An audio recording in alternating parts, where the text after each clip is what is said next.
The sun is finally out, you guys!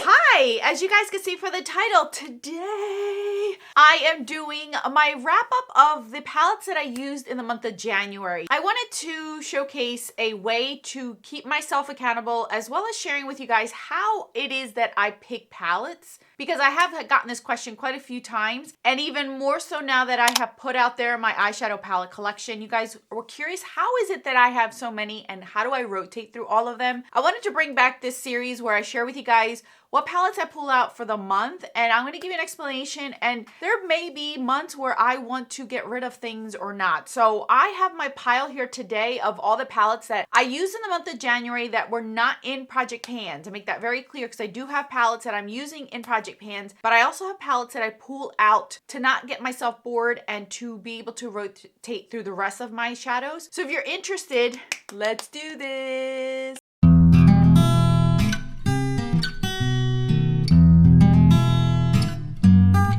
Last year when I did this series, I kind of ranked them, but that was a little bit difficult for me just because every palette has their own little snippet of what I like about it in here. So I'm not going to rank them, but I will go through each palette and explain to you guys which shades I basically used, how I used it, if I'm willing to keep it, or I'm like, you know, torn between I should or should not keep it. So this past month, I ended up using 9 palettes. 9 palettes additionally from the palettes that I have already been working on through my project pans. Just so you guys know, 1, this is not going to be ranking. 2, this is just going to show you guys what it is that I'm using. 3, this is going to hold myself accountable so I can look back on these videos throughout the year and give you guys an overview of what exactly I pulled out, which palettes I never really touched, and maybe I should reconsider keeping them in my collection, or I didn't even think about. I'll do a video of that later on. I'll do a mid-year count of these palettes, and I will tell you that in this month, overall, all these palettes were at least used once. None of them were used more than once, but I did use them one time, but not just one shade. I used the palette most of the time overall, and then incorporated like a shadow from a different project pan to use. So I just want to give you guys a little bit of an idea what it is that I'm trying to entail, and that way you guys see what else additionally am I using out of my collection, and how I'm rotating through things. So we're gonna go ahead and get into it. Okay, you guys, so I'm gonna start out, like I mentioned, all these palettes were used one time, and I will do my best to remember what it is that I used from them and give you an overview of the palette itself, whether I still like it in my collection or I'm debating on whether to put it in my limbo box. So I decided to call it my limbo box. The limbo box, to me, if you are new, is an actual legit box that I keep in my closet or under my bed. It depends on how big it is.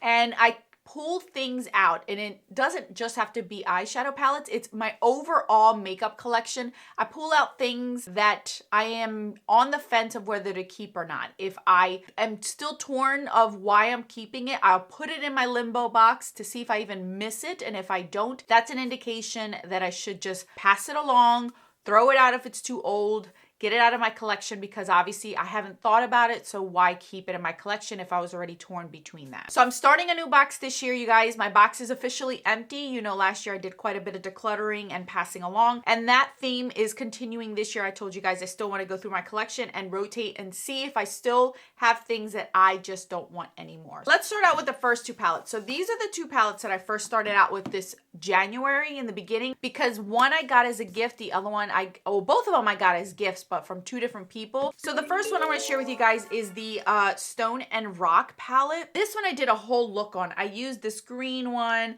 I ended up using this gold one right here, this shade over here, the brown shade down here. I've already given you guys my overview thoughts and overall thoughts of Odin's Eyes shadows. So I will link that video in the iCard so you guys can check that out if you're interested to hear exactly what I think about the brand.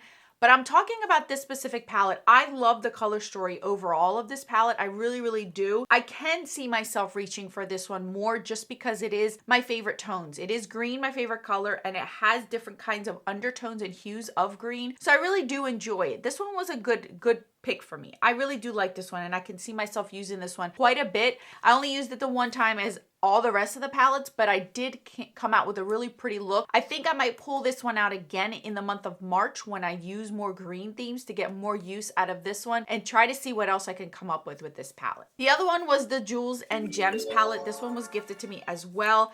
I used quite a bit of these shades, as you guys can see. I used this one, I used this one, I ended up using this one, this shade over here, this one right here. So this one actually wasn't bad either. I feel like this collection was actually pretty good. I like the overall tones of this palette. It's not super blue, but I still have my blue hues in here. But it's the blues that I really do enjoy. The blue grays, the deeper blues, the more cooler tone blues.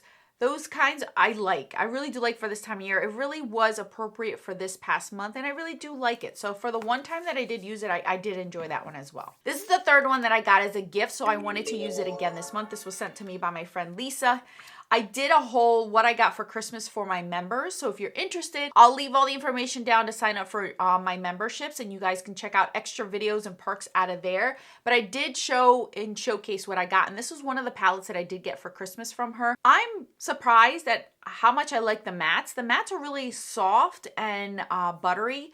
They blended out beautifully. This pink is always throwing me off, but I understand because it could go with these purple and pinks. How I use this palette mainly is like one matte and one shimmer. It's more like a 2 shadow look for me. It's not a 3 to 4, 5 shadow look. Just because of the color story and the different tones in here, I don't feel like everything goes with it. So these darker shades I feel like go nicely with like these here. The pink goes really nice with like these, and even this cooler tone shade in here goes nice with like these. And then this one I like for any of the looks whatsoever. But I feel like I kind of separate this palette between cool and warm tones and what look I'm coming out with. It is a pretty palette. I feel like it's 2 palettes in one. I'm not gonna lie to you. I feel like it's like 2 palettes in one because the mattes in here I feel like go with a different palette, and then this side, this quad right here should go with like a different palette.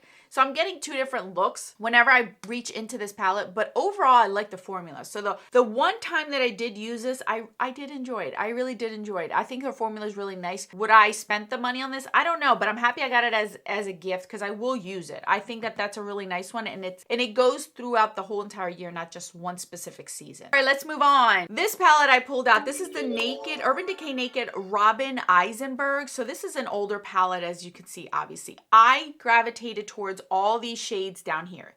You can see all these shades right here. All these blues is what I did a look with, and you guys, wow, I was blown away at how beautiful these blues are. I am just shocked at the beautifulness of this. Like, these shades really did compete with some of my nicer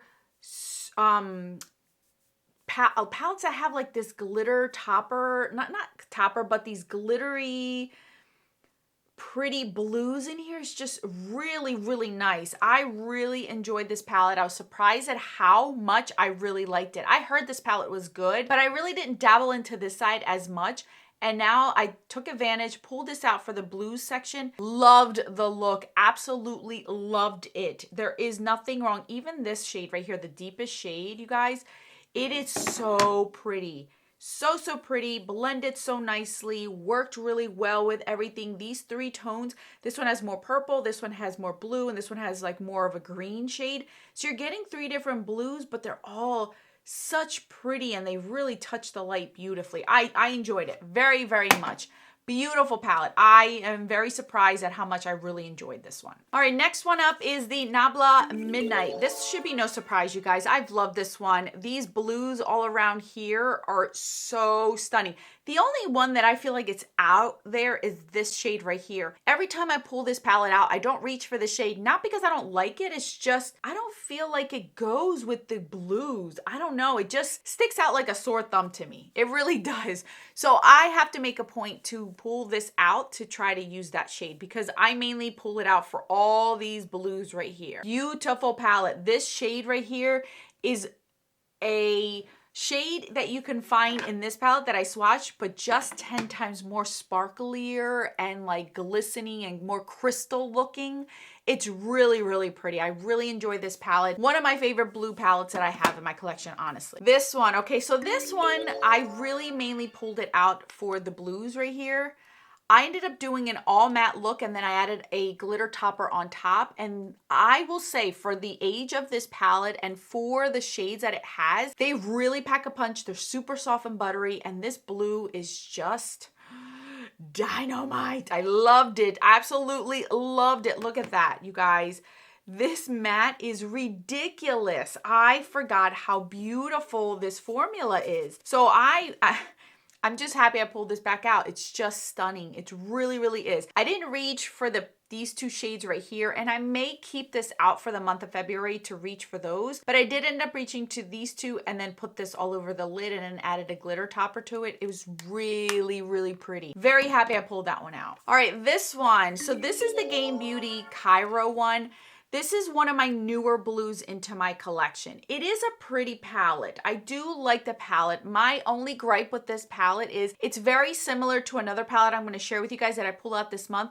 And I kind of prefer that one over this one. I feel like this one doesn't have too much depth for me personally. It's very difficult for me to pull off these kinds of blues that have a lot of white base. I prefer a blue that's either deeper navy blue or has gray to it. And these just gave me a little bit of a harder time. I really, really do like this palette, but it's just comparing it, when I pulled this out, comparing it to other palettes, I was just like, I kind of like the other ones more, just a little bit more. I will say this one right here with the little snowman guy, Yeti. Oh, it's a Yeti because the name of the shade is Yeti. It is pretty, but again, it's that sparkly blue that I already have everywhere, and it's a little bit more on the drier side. I have already played with quite a few palettes from this specific collection, and out of all of them, I will say this is my least favorite just because the tones of it are a little bit harder for me to reach for. This is more of like a two shadow look for me. Every time I reach for this is a two shadow look for me, and I have to reach for this dark blue in order to ground the look for me personally, just because I am not so fair skinned to be able to pull off more of these. It's a lot more lighter blues than it is with the depth in it. So I will say I think this one's going to go into my limbo box because I got to see if I am willing to part with this one. This is one of my newer palettes, so I feel like I'd rather put this one in the limbo box than the one I'm going to share with you guys next, just because that one's a lot older. And if this one I choose to pass it along, it's a little bit newer, so I wouldn't feel bad giving somebody this because I think I've only had this not even a year in my collection. So, and I've used it a handful of times, and every time I reach for it, I do love it. Don't get me wrong, I do love it. It's just I feel like I like other ones a little bit more just because of the color story of it in the actual palette. So the one that I'm comparing it to is the Blue Moon. This is the ColourPop Blue Moon. This one I've had for years in it. And if you guys can see the difference between these two, this just has a little bit more depth to it. See the difference? Has a little bit more depth to it. So I feel like this one, I really can get good looks out of it and still be able to get a little bit of differences between them. It's not so white based. I'm only getting 3 really light shades, and then the rest are deep enough for me to be able to use. This shade, Billie Jean in the center, is one of my favorites. This is what I actually use to top off, because it's like a gray blue. I like that. It's not a full-on silver. It has blue to it when you see it in person. On camera, it might look more silver, but it's really more gray blue. It's really, really pretty. So I still like this one. If I'm gonna choose a monochromatic palette, I'm gonna stick with this one. I just like this one more. It's just, I just can't do pastels like that. Especially with the white base like them, it just doesn't go with me. It has nothing to do with the brand. It has nothing to do with the formula. It's just that this one works better for me and my skin tone. Last but not least, I couldn't do a January without pulling out my blueberries. This is another one where I love it because it also has different shades and it grounds me as well. I ended up doing a look using Yummy all over the eye, and oh my gosh, it was so, so pretty, you guys. This one has 2 lighter shades, pastel. One has more purple in it and the other one has more blue. But again, it's not like this one in here. See the difference? This one still has too many light shades for me. So this one, it's still one of my favorites. I still really enjoy it. It's still up there because it's a blue palette that I can go with and not feel like I have to always wear blue. I could do like a pop of blue or a color that has a blue hue to it. It's really, really pretty, you guys. Really love this one. So overall, out of the 9, 8 are staying and 1's gonna go into my limbo box. Again, like I mentioned, it has nothing to do with the brand. It has nothing to do with the formula. It just has to do with the color story. It's just a little bit lighter than what I would want it to. It is definitely one of my favorite overall shades, like color stories, when I do a 2 shadow look, but I'm not giving it justice if that's all I'm using this for. I have duos that I could do that for. A duo blue shade that I do have that I don't reach for to reach for palettes. So due to the fact that this is newer in my collection, it's still fresh, it's not so old, and I can feel like I can give it to somebody and they can really get use out of it, I'm gonna put it in my limbo box. I'm gonna see if I miss it.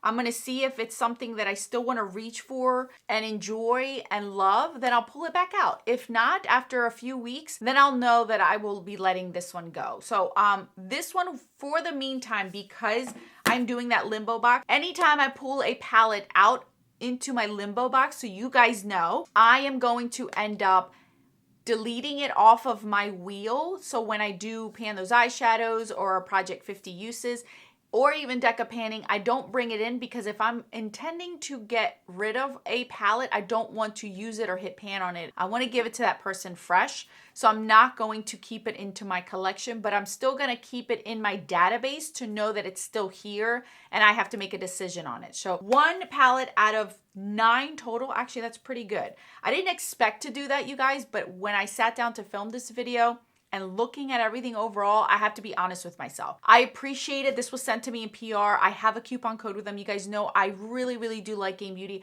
Has nothing to do with them personally. It's just the color story isn't something that I can pull off often enough for me to be able to justify and keep it. There's other palettes that I have that I can work with better, and these I can't pop out. They're not magnetic. They're not ones that I can rearrange to flip around and, make it work for me. So I'd rather keep it intact and then pass it along to somebody else if it comes to that point in time where I decide to do that. So all right, you guys, so that's the first month. I'm already working on month number 2. We are in February. I already am using one of the palettes today from my long list. I pull out a bunch of palettes, shop my stash, put them on my desk, see how I feel about the palettes, see how much I enjoy them, how many looks I can get at them, so on and so forth.